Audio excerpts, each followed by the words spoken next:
So today I wanted to talk to all of you about getting out of being stuck in a rut. You know, so often when I talk to my clients or even just like friends or people, sometimes they just feel like they feel stuck in one way or another. And it's easy to do.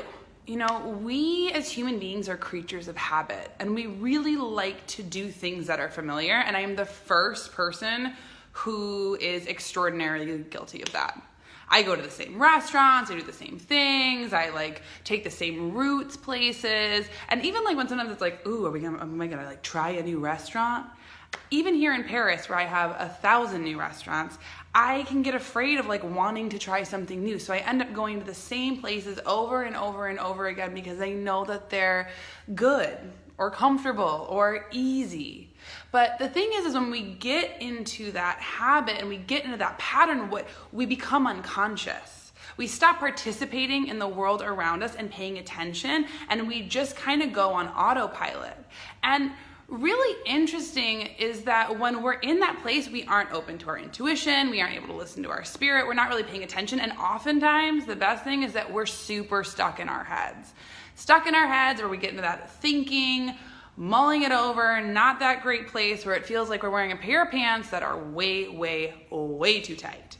So I'm gonna give you some tools on how to get out of a rut. Now, for me, if you follow me on social media, the big thing is I travel all the time. I love to travel. It is one of my favorite things to do because it immediately brings me back into the present moment. Because the thing is, like, I don't know where I'm going. I don't know what I'm doing. I don't know. I have to pay attention and really use my intuition to navigate. And anybody who travels can attest to that. You know, it's sort of like you just are available. You start to see things with fresh eyes, especially because, you know, you've never seen it before.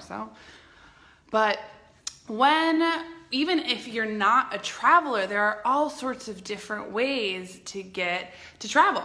And it doesn't even mean that you have to even like leave your house or your neighborhood. You know, we can get out of our ruts by choosing to do new things and really allowing ourselves to have new experiences and being available to them. When we try new things, when we're like available to the moment, our intuition drops in and we become available, and availability is guidance. And when we're tuned into our guidance, that's when we like hear our intuition.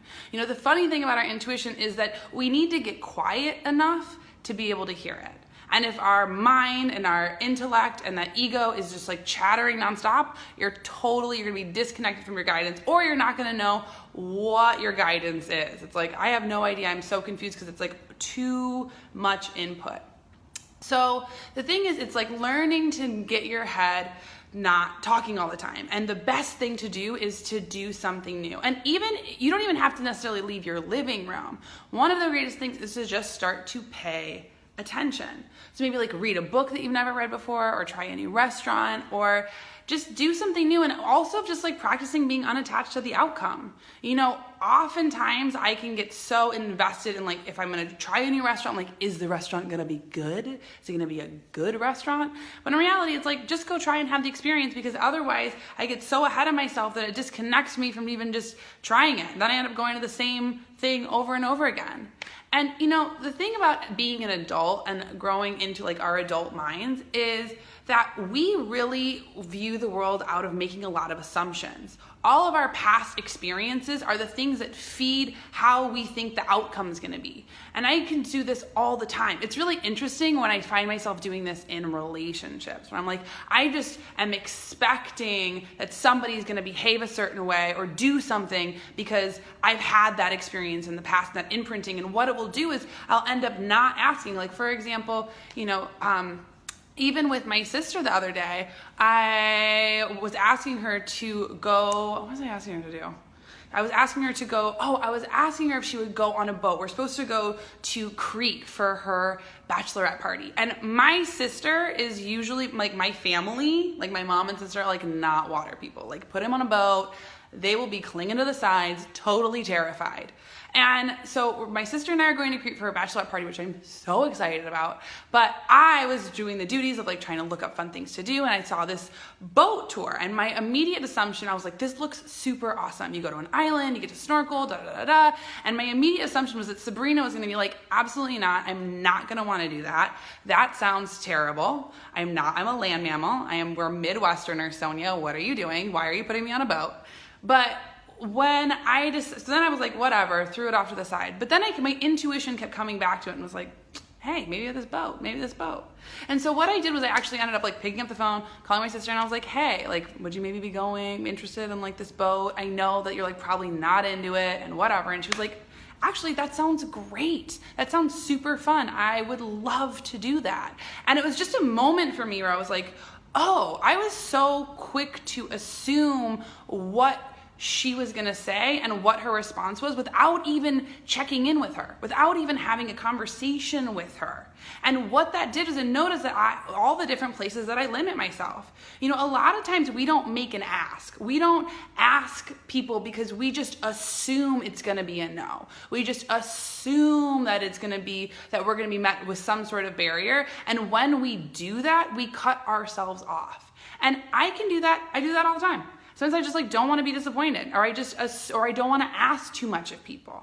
But again, in learning to do new things, in learning to be available to the moment, in learning to really push our boundaries to get into a new space, we have to learn to be not attached to the outcome, to be okay with whatever shows up, and have fun with it. Because when we start to have new experiences, whether they're good, whether they're bad, whether they're neutral, it not only fires up our intuition, but really helps to activate our brains and even our imagination and our creativity. And those parts are like imagination and creativity, like that's the bedrock of your intuition, because your intuition is in a place where it's not linear thinking. It makes subtle connections. So the more that you feed your brain, the more that you allow yourself new experiences, the more you'll think of new possibilities, new horizons, new ways of doing things, new ways of being in the world. You know, and we get so accustomed to our habits. I mean, I'm sure that if you go like on your way to work, you have your one way to work that you go every single day. Maybe you have your regular old coffee shop. And what happens is we end up not being present. And when we're not present and not available to the moment, that's again where we get so stuck in our heads, where we get really entrenched, when a lot of times that's where we find the lions and tigers and bears, oh my, and all the different things that we think aren't going to work or aren't working in our lives or whatever it is, all of the blah, blah, blah. So we can do little tiny things like taking a new way to work, trying just walking in a new place in your neighborhood, even just practicing noticing what's around you. And you don't even have to leave your living room.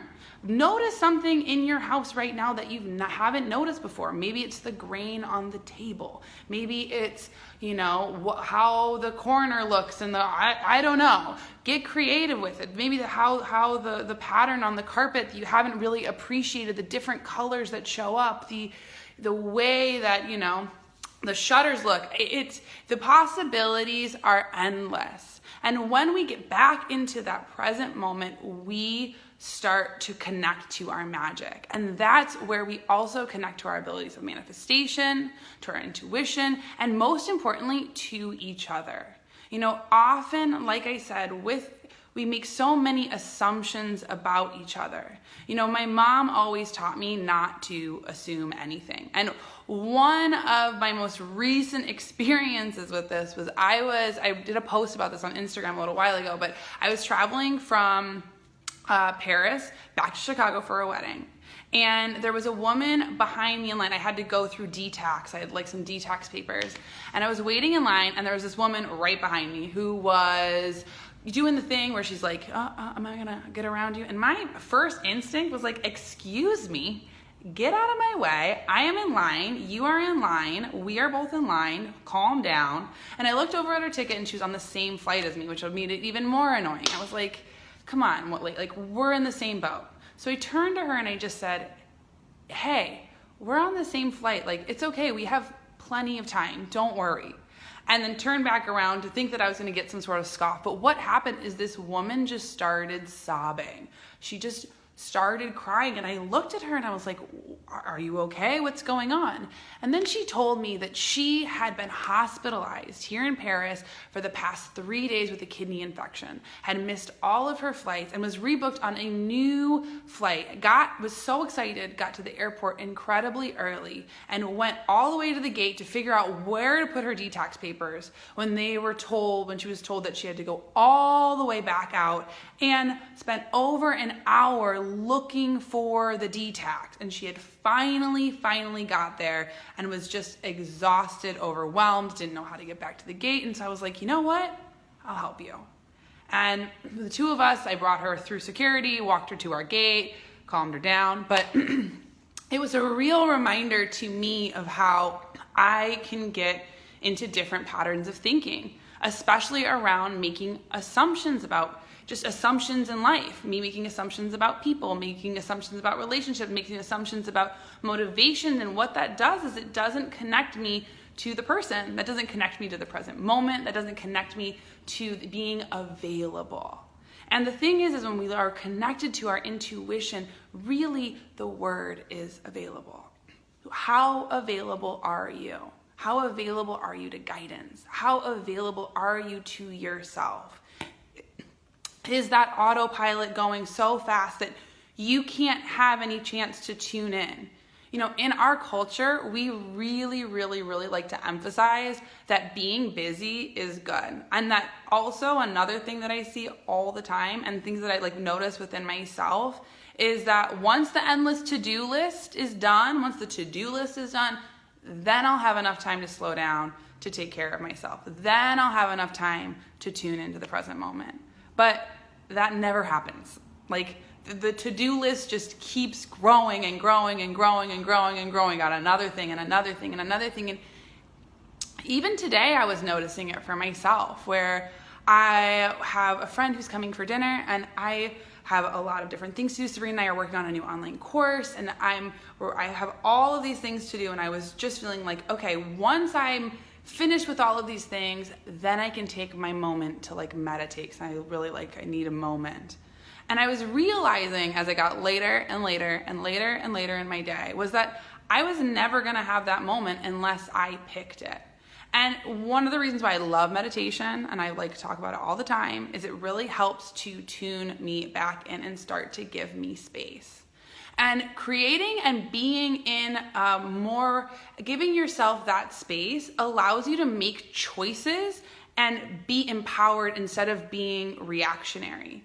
You know, so often we can just react to life, react to what's going on around us, react to the things that we are even imagining. And what happens is we get stuck in a rut. We get stuck in a pattern of thinking. And in that pattern of thinking, no new things come in.